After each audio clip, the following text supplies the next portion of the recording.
महाभारत काल की बात है, जब धरती पर धर्म और अधर्म के बीच एक बड़ी लड़ाई होने वाली थी। उसी समय घटोत्कच के घर एक बहुत ही वीर और तेजस्वी बालक का जन्म हुआ। घटोत्कच, जो स्वयं महाबली भीम और हिडिंबा के पुत्र थे, अपने बेटे को देखकर बहुत खुश हुए। इस बालक का नाम बर्बरीक रखा गया। बर्बरीक के बाल बब्बर शेर की तरह घुंघराले और घने थे, इसीलिए उन्हें यह नाम मिला। उनकी मां का नाम मोरवी था, जो एक बहुत ही गुणी और धर्मपरायण स्त्री थी। इस तरह बर्बरीक की नसों में पांडवों का पराक्रमी रक्त और राक्षसी शक्ति दोनों का अनोखा संगम था, जिसने उन्हें बचपन से ही असाधारण बना दिया था। बर्बरीक बचपन से ही अपनी मां मोरवी की छत्रछाया में बढ़े हुए।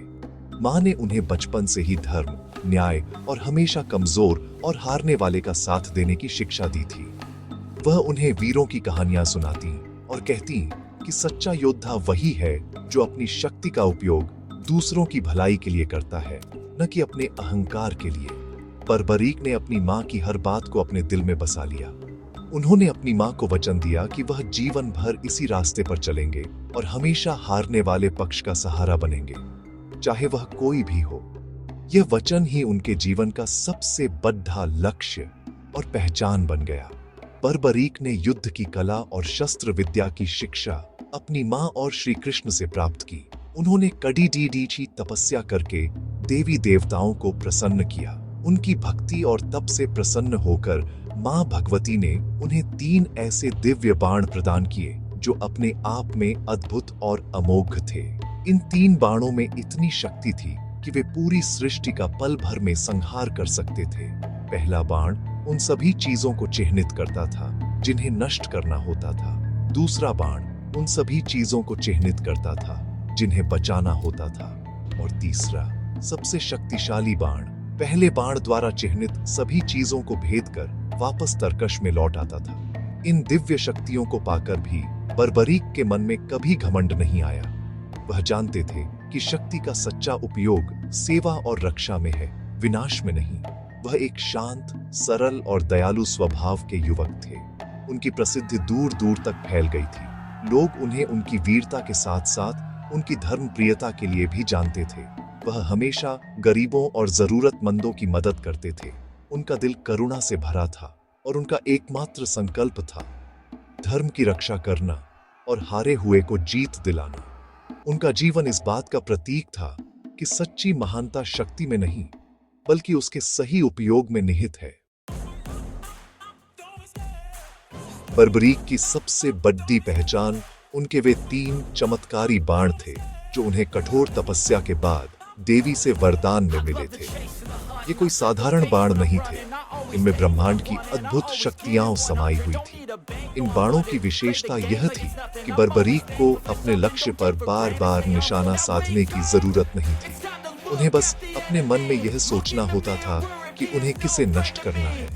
उनका पहला बाण तरकश से निकलता और पलक झपकते ही उन सभी लक्ष्यों को चिह्नित कर देता, चाहे वे कहीं भी छिपे हों। यह बाण अपना काम पूरा करके वापस आ जाता और इसके बाद बर्बरीक को अपना तीसरा बाण चलाना होता था। ये तीसरा बाण पहले बाण के द्वारा चिह्नित सभी लक्ष्यों को एक साथ भेद देता था और अपना काम पूरा करने के बाद ही वापस तरकश में लौटता था। इस प्रक्रिया में कोई भी लक्ष्य बच नहीं सकता था। अगर बर्बरीक चाहते तो इन 3 बाणों से पूरी महाभारत की सेना को कुछ ही पलों में समाप्त कर सकते थे। यह शक्ति इतनी बड़ी थी कि उस समय के बड़े बड़े योद्धा भी इसके बारे में सुनकर हैरान रह जाते थे। बर्बरीक अपनी इस शक्ति को 3 बाण धारी के नाम से जानते थे और उनकी यह पहचान हर तरफ फैल चुकी थी। वह इस शक्ति को ईश्वर का आशीर्वाद मानते थे। अपनी अद्भुत शक्ति के साथ साथ बर्बरीक अपनी एक महान प्रतिज्ञा के लिए भी जाने जाते थे। उन्होंने अपनी मां मोरवी को वचन दिया था कि वह हमेशा युद्ध में हारने वाले पक्ष का साथ देंगे। उनकी मां ने उन्हें सिखाया था कि शक्तिशाली का साथ तो सब देते हैं, लेकिन सच्चा वीर वही है जो कमजोर और हारते हुए पक्ष की हिम्मत बनता है। बर्बरीक ने इस वचन को अपने जीवन का आधार बना लिया। उनके लिए यह मायने नहीं रखता था कि कौन सही है और कौन गलत, कौन धर्म के पक्ष में है और कौन अधर्म के। उनकी प्रतिज्ञा बहुत सरल थी, जो भी पक्ष युद्ध में कमजोर पड़ेगा वह उसी की ओर से लड़ेंगे। ये प्रतिज्ञा सुनने में जितनी सरल लगती थी उतनी ही जटिल भी थी। इसका अर्थ यह था कि अगर बर्बरीक किसी हारते हुए पक्ष का साथ देते और अपनी शक्ति से उसे जिताने लगते तो सामने वाला पक्ष हारने लगता। ऐसे में अपनी प्रतिज्ञा के अनुसार उन्हें फिर से पाला बदलकर उस दूसरे पक्ष के साथ शामिल होना पड़ता जो अब हार रहा था। इस तरह वह दोनों पक्षों के बीच घूमते रहते और अंत में युद्ध में केवल वही अकेले जीवित बचते। उनकी यह प्रतिज्ञा उनकी शक्ति की तरह ही अनोखी थी और यही प्रतिज्ञा महाभारत के युद्ध में उनके सामने सबसे बड़ी चुनौती बनकर खड़ी होने वाली थी। जब महाभारत का महायुद्ध शुरू होने की घोषणा हुई तो यह खबर बर्बरीक तक भी पहुंची। अपने वचन के अनुसार वह भी इस युद्ध में भाग लेने के लिए तैयार हो गए। उन्होंने अपना नीला घोड़ा सजाया, अपने 3 दिव्य बाण और धनुष उठाए और अपनी मां से आशीर्वाद लेकर कुरुक्षेत्र की ओर चल पड़े। उनके मन में केवल एक ही बात थी, उन्हें युद्ध भूमि पर जाकर देखना है कि कौन सा पक्ष कमजोर है और हार रहा है, ताकि वह अपनी प्रतिज्ञा पूरी कर सके और उसका सहारा बन सके। वह पूरी दुनिया को अपनी वीरता और अपने वचन का पालन करते हुए दिखाना चाहते थे। भगवान श्री कृष्ण, जो इस पूरे महाभारत के सूत्रधार थे, सब कुछ जानते थे। वह जानते थे कि बर्बरीक एक महान योद्धा है, लेकिन उनकी प्रतिज्ञा इस युद्ध के परिणाम को बदल सकती है। श्री कृष्ण को यह भी पता था कि अगर बर्बरीक युद्ध में शामिल हो गए तो कुछ ही पलों में दोनों तरफ की सेनाएं समाप्त हो जाएंगी और युद्ध का जो उद्देश्य था वह पूरा नहीं हो पाएगा। धर्म की स्थापना के लिए पांडवों का जीतना जरूरी था, लेकिन बर्बरीक की प्रतिज्ञा इसमें एक बहुत बड़ी बाधा बन सकती थी। इसीलिए श्री कृष्ण ने बर्बरीक को युद्ध भूमि पर पहुंचने से पहले ही रोकने का निश्चय किया। श्री कृष्ण ने एक साधारण बूढ़े ब्राह्मण का भेष बनाया और उस रास्ते पर जाकर बैठ गए जहां से बर्बरीक को गुजरना था। जब बर्बरीक अपने नीले घोड़े पर सवार होकर वहां पहुंचे तो उन्होंने उस बूढ़े ब्राह्मण को देखा। उन्होंने विनम्रता से घोड़ा रोका और ब्राह्मण को प्रणाम किया। ब्राह्मण के रूप में श्री कृष्ण ने बर्बरीक से पूछा, हे वीर युवक, तुम कौन हो और इतनी सज धज के साथ इस भयानक युद्ध की ओर क्यों जा रहे हो? क्या तुम्हें अपनी जान प्यारी नहीं है? बर्बरीक ने मुस्कुराकर उत्तर दिया, हे ब्राह्मण देव, मैं घटोत्कच का पुत्र बर्बरीक हूँ और मैं कुरुक्षेत्र में अपनी प्रतिज्ञा पूरी करने जा रहा हूँ। श्री कृष्ण ने अनजान बनते हुए पूछा, कैसी प्रतिज्ञा पुत्र? बर्बरीक ने गर्व से कहा, मैंने अपनी मां को वचन दिया है कि मैं हमेशा हारने वाले पक्ष का साथ दूंगा। मैं हारे का सहारा बनने जा रहा हूँ। यह सुनकर श्री कृष्ण मन ही मन मुस्कुराए। उन्होंने बर्बरीक का मजाक उड़ाते हुए कहा, इतने बड़े युद्ध में तुम अकेले क्या कर लोगे? और यह क्या, तुम युद्ध में केवल 3 बाण लेकर जा रहे हो? इन 3 बाणों से भला तुम क्या किसी का सहारा बनोगे? ये तो बच्चों के खेलने की चीजें लगती हैं। यह सुनकर बर्बरीक को थोड़ा आश्चर्य हुआ, लेकिन उन्होंने शांति से जवाब दिया। ब्राह्मण के मुंह से अपने 3 बाणों का उपहास सुनकर बर्बरीक को बुरा तो लगा, लेकिन उन्होंने अपना संयम नहीं खोया। उन्होंने बहुत ही विनम्रता से ब्राह्मण रूपी श्री कृष्ण से कहा, हे ब्राह्मण देव, आप इन 3 बाणों को साधारण मत समझिए। इनमें से केवल एक ही बाण पूरी शत्रु सेना का संहार करने के लिए पर्याप्त है। ये तीनों बाण तो इस पूरे ब्रह्मांड को भी समाप्त कर सकते हैं। इनकी शक्ति असीम है और ये कभी भी अपने लक्ष्य से नहीं चूकते। आप इन्हें देखकर इनकी शक्ति का अंदाजा नहीं लगा सकते। ये देवों द्वारा दिए गए दिव्य अस्त्र हैं। श्री कृष्ण ने मुस्कुराते हुए कहा, अगर तुम्हारी बातों में सच्चाई है तो मुझे इसका कोई प्रमाण दिखाओ, मैं तभी तुम्हारी बात पर विश्वास करूंगा। देखो, सामने वह पीपल का पेडडीएच है। क्या तुम अपने एक ही बाण से उस पेडडीएच के सारे पत्तों को एक साथ भेद सकते हो? अगर तुम ऐसा कर पाए तो मैं मान जाऊंगा कि तुम सचमुच एक महान योद्धा हो और तुम्हारी बातें सत्य हैं। बर्बरीक ने चुनौती स्वीकार कर ली। वह जानते थे कि उनके बाणों के लिए यह बहुत छोटा सा काम है। उन्होंने ब्राह्मण से कहा, ठीक है ब्राह्मण देव, आप बस देखते जाइए। बर्बरीक ने अपनी आंखें बंद की, मंत्रों का उच्चारण किया और अपने तरकश से पहला बाण निकाला। उन्होंने बाण को धनुष पर चढ़ाया और पीपल के पेडडीएच के सभी पत्तों को भेदने का आदेश देकर छोड़ दिया। बाण तरकश से निकलते ही हवा में उड्डा और एक एक करके पेड्डेज के सभी पत्तों को छेदने लगा। देखते ही देखते उसने पेड्डेज पर लगे सारे पत्तों को चिह्नित कर दिया। लेकिन श्री कृष्ण तो लीलाधारी थे।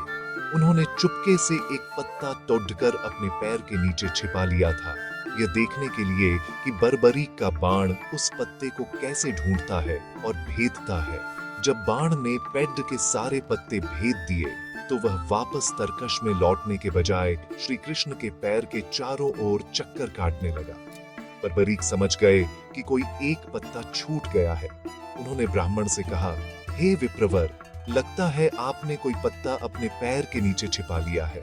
कृपया अपना पैर हटा लीजिए, वरना यह बाण आपके पैर को भेदता हुआ उस पत्ते तक पहुंच जाएगा। यह अपने लक्ष्य को भेदे बिना वापस नहीं लौट सकता। श्री कृष्ण बर्बरीक की शक्ति और उनके बाणों की अचूक क्षमता देखकर हैरान रह गए। उन्होंने अपना पैर हटाया और बाण ने तुरंत उस पत्ते को भी भेद दिया। परीक्षा समाप्त होने के बाद श्री कृष्ण अपने असली रूप में प्रकट हुए। भगवान विष्णु के चतुर्भुज रूप को अपने सामने देखकर बर्बरीक अवाक रह गए।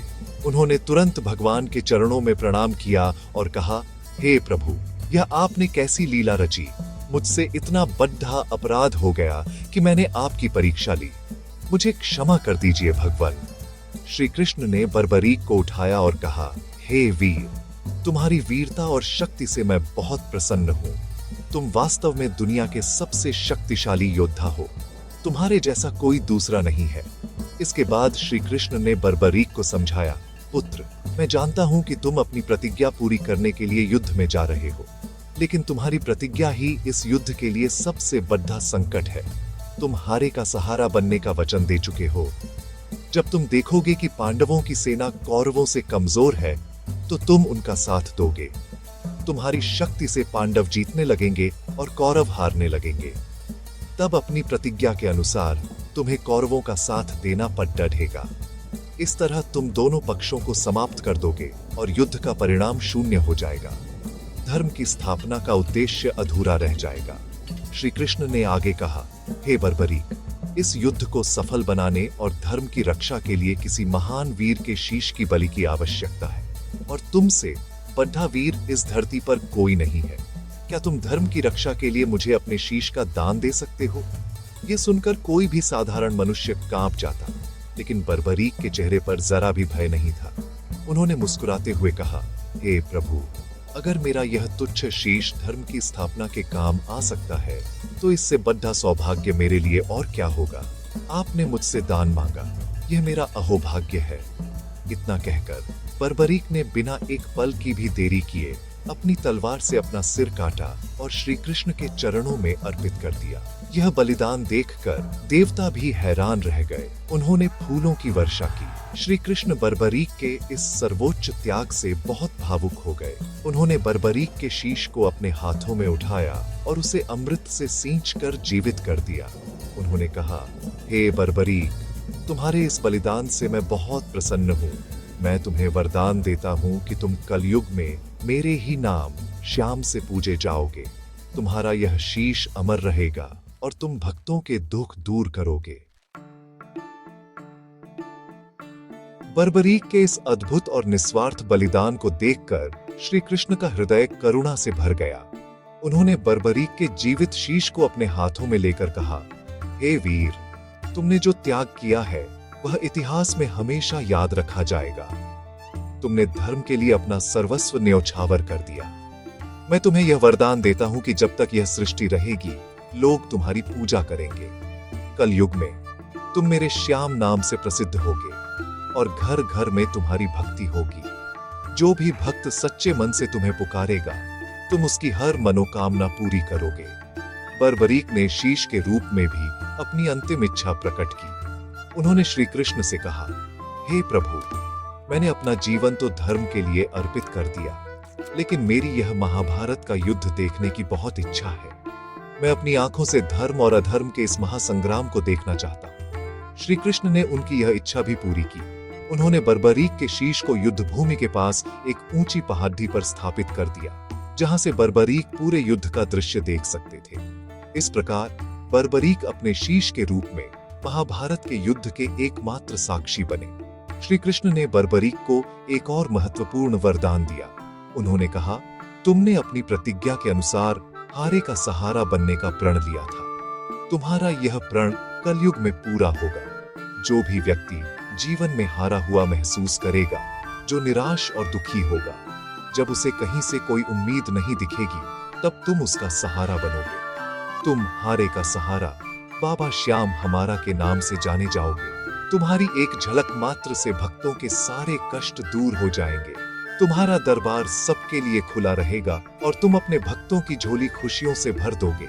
यह वरदान पाकर बर्बरीक का शीश धन्य हो गया। उन्होंने श्री कृष्ण को धन्यवाद दिया। महाभारत युद्ध समाप्त होने के बाद जब पांडवों में इस बात पर बहस हुई कि युद्ध में जीत का श्रेय किसे जाता है, तो श्री कृष्ण ने कहा कि इसका निर्णय बर्बरीक करेंगे, क्योंकि उन्होंने पूरा युद्ध अपनी आंखों से देखा है। बर्बरीक के शीश ने उत्तर दिया, इस युद्ध में मुझे तो केवल श्री कृष्ण का सुदर्शन चक्र ही चलता हुआ दिखाई दिया। हर योद्धा के पीछे श्री कृष्ण की ही शक्ति काम कर रही थी। इस जीत का श्रेय केवल और केवल श्री कृष्ण को जाता है। यह सुनकर पांडवों का अहंकार टूट गया। महाभारत का युद्ध समाप्त होने के बाद भगवान श्री कृष्ण के आदेशानुसार बर्बरीक के पवित्र शीश को एक नदी में प्रवाहित कर दिया गया, ताकि वह पवित्र और सुरक्षित रहे। समय बीतता गया और धीरे धीरे द्वापर युग समाप्त हो गया और कलयुग का आरंभ हुआ। सदियां बीत गई और लोग बर्बरीक के बलिदान की कहानी को लगभग भूल गए। वह पवित्र शीश धरती के गर्भ में समा गया और सही समय की प्रतीक्षा करने लगा, जब उसे भगवान श्री कृष्ण के वरदान के अनुसार फिर से प्रकट होना था और भक्तों का कल्याण करना था। कई 100 साल बाद आज के राजस्थान की खाटू नामक नगरी में एक बहुत ही चमत्कारी घटना घटी। वहां एक गाय थी जो हर दिन एक विशेष स्थान पर जाकर खड्डी हो जाती थी और उसके थनों से दूध की धारा अपने आप बहने लगती थी। गाय का मालिक यह देखकर बहुत हैरान था कि गाय घर पर दूध क्यों नहीं देती। एक दिन उसने गाय का पीछा किया और यह अद्भुत दृश्य देखा। उसे समझ नहीं आया कि उस जमीन के नीचे ऐसा क्या है जिसके लिए गाय अपना सारा दूध अर्पित कर रही है। यह बात पूरे गांव में आग की तरह फैल गई। गांव के लोग उस रहस्य को जानने के लिए उत्सुक हो गए। उन्होंने उस स्थान की खुदाई करने का निर्णय लिया। जब उन्होंने जमीन को खोदना शुरू किया तो कुछ ही गहराई पर उन्हें एक पत्थर का शीश मिला। वह शीश बिल्कुल जीवंत लग रहा था, जैसे अभी अभी किसी ने उसे वहां रखा हो। गांव वाले उसे देखकर हैरान रह गए। उसी रात खाटू के राजा को सपने में भगवान श्री कृष्ण ने दर्शन दिए और बताया कि यह शीश किसी और का नहीं बल्कि महान योद्धा बर्बरीक का है। उन्होंने राजा को आदेश दिया कि वह उस शीश के लिए एक भव्य मंदिर का निर्माण करवाए। राजा ने भगवान के आदेश का पालन करते हुए तुरंत उस स्थान पर एक सुंदर मंदिर बनवाया और उस दिव्य शीश को पूरे विधि विधान के साथ मंदिर में स्थापित किया। फाल्गुन महीने के शुक्ल पक्ष की एकादशी के दिन शीश की स्थापना की गई, जिसे आज भी श्याम जन्मोत्सव के रूप में बड़े ही धूमधाम से मनाया जाता है। इस प्रकार भगवान श्री कृष्ण के वरदान के अनुसार बर्बरीक कलयुग में बाबा श्याम के रूप में खाटू नगरी में प्रकट हुए। धीरे धीरे उनकी महिमा चारों ओर फैलने लगी और दूर दूर से भक्त उनके दर्शन के लिए आने लगे। जब से खाटू में बाबा श्याम का मंदिर स्थापित हुआ, तब से ही भक्तों के जीवन में चमत्कार होने लगे। जो भी भक्त सच्चे मन और पूरी श्रद्धा के साथ उनके दरबार में आता, उसकी झोली कभी खाली नहीं रहती। बाबा श्याम अपने हर भक्त की पुकार सुनते हैं, चाहे वह अमीर हो या गरीब, छोटा हो या बड़ा। भगवान श्री कृष्ण द्वारा दिया गया वरदान आज भी सत्य हो रहा है। बाबा श्याम सचमुच हारे का सहारा है। जब कोई इंसान जीवन की लड़ाई में हार जाता है, जब उसे चारों ओर अंधेरा ही अंधेरा नजर आता है, तब बाबा श्याम उम्मीद की एक किरण बनकर आते हैं। भक्तों का मानना है कि बाबा श्याम के दरबार में की गई कोई भी प्रार्थना व्यर्थ नहीं जाती। वे अपने भक्तों को न केवल भौतिक सुख सुविधाएं देते हैं, बल्कि उन्हें मानसिक शांति और आध्यात्मिक शक्ति भी प्रदान करते हैं। इसीलिए उनके भक्त उन्हें प्यार से लखदातार, लाखों देने वाला, शीश के दानी और 3 बाणधारी जैसे कई नामों से पुकारते हैं। हर साल फाल्गुन महीने में लगने वाला खाटू श्याम जी का मेला विश्व प्रसिद्ध है, जहां लाखों भक्त पैदल चलकर निशान, पवित्र ध्वज लेकर बाबा के दरबार में हाजिरी लगाने आते हैं। हारे का सहारा नाम के पीछे एक गहरा अर्थ छिपा है। यह केवल युद्ध में हारने की बात नहीं है, बल्कि जीवन के हर मौद्दाक पर मिलने वाली हार की बात है। चाहे वह बीमारी से हार हो, गरीबी से हार हो, रिश्तों में असफलता हो या मन की निराशा हो, बाबा श्याम हर हारी हुई बाजी को जीत में बदल देते हैं। उनकी भक्ति इंसान को यह सिखाती है कि जब तक विश्वास और श्रद्धा है, तब तक कोई भी हार अंतिम नहीं होती। बाबा श्याम का दरबार एक ऐसा स्थान है जहां आकर बड्ढे बड्ढे दुख भी छोटे लगने लगते हैं और मन को एक असीम शांति का अनुभव होता है। आज भी लाखों लोग अपनी समस्याओं का समाधान पाने के लिए खाटू श्याम जी की शरण में जाते हैं। वे अपनी आंखें बंद करके बस इतना कहते हैं, बाबा अब सब आपके हवाले है, और बाबा श्याम अपने भक्तों की नया पार लगा देते हैं। उनकी कृपा की कहानियां अनगिनत हैं। किसी को संतान का सुख मिला तो किसी का व्यापार चल पड़ा, किसी को गंभीर बीमारी से मुक्ति मिली तो किसी को जीवन जीने का नया मकसद मिला। बाबा श्याम की महिमा अपरंपार है और उनकी भक्ति का सागर दिन प्रतिदिन और भी गहरा होता जा रहा है। खाटू श्याम जी की अद्भुत कहानी केवल एक पौराणिक कथा नहीं है, बल्कि यह हमें जीवन के कई महत्वपूर्ण मूल्य सिखाती है। बर्बरीक का जीवन हमें त्याग का सबसे बड़ा पाठ पढ़ाता है। उन्होंने धर्म की रक्षा के लिए बिना एक पल सोचे अपना सबसे कीमती उपहार, अपना शीश दान कर दिया। यह हमें सिखाता है कि जब बात बड़े लक्ष्य या समाज की भलाई की हो, तो हमें अपने स्वार्थ और अपनी व्यक्तिगत इच्छाओं का त्याग करने के लिए हमेशा तैयार रहना चाहिए। सच्चा सुख देने में है, लेने में नहीं। बर्बरीक का बलिदान त्याग की सर्वोच्च मिसाल है। उनकी कहानी हमें भक्ति की शक्ति का भी एहसास कराती है। बर्बरीक की अपनी मां और भगवान श्री कृष्ण के प्रति अटूट भक्ति थी। इसी भक्ति ने उन्हें इतनी शक्ति दी कि वे दुनिया के सबसे बड़े दानी बन सके। भक्ति का अर्थ केवल पूजा पाठ करना नहीं है, बल्कि अपने आदर्शों और अपने ईश्वर पर पूरा विश्वास रखना है। जब हमारी भक्ति सच्ची होती है, तो भगवान स्वयं हमारा मार्गदर्शन करने आते हैं, ठीक वैसे ही जैसे श्री कृष्ण ने बर्बरीक का मार्गदर्शन किया। सच्ची भक्ति हमें निडर बनाती है और हमें सही और गलत का भेद करना सिखाती है। बर्बरीक की कहानी धर्म के मार्ग पर चलने की प्रेरणा देती है। उन्होंने अपनी मां को दिया हुआ वचन निभाने के लिए अपना जीवन दांव पर लगा दिया। यह हमें सिखाता है कि हमें अपने सिद्धांतों और वचनों पर हमेशा कायम रहना चाहिए, चाहे परिस्थितियां कितनी भी कठिन क्यों न हो। धर्म का मार्ग हमेशा आसान नहीं होता। इस पर चलने के लिए साहस और बलिदान की जरूरत होती है।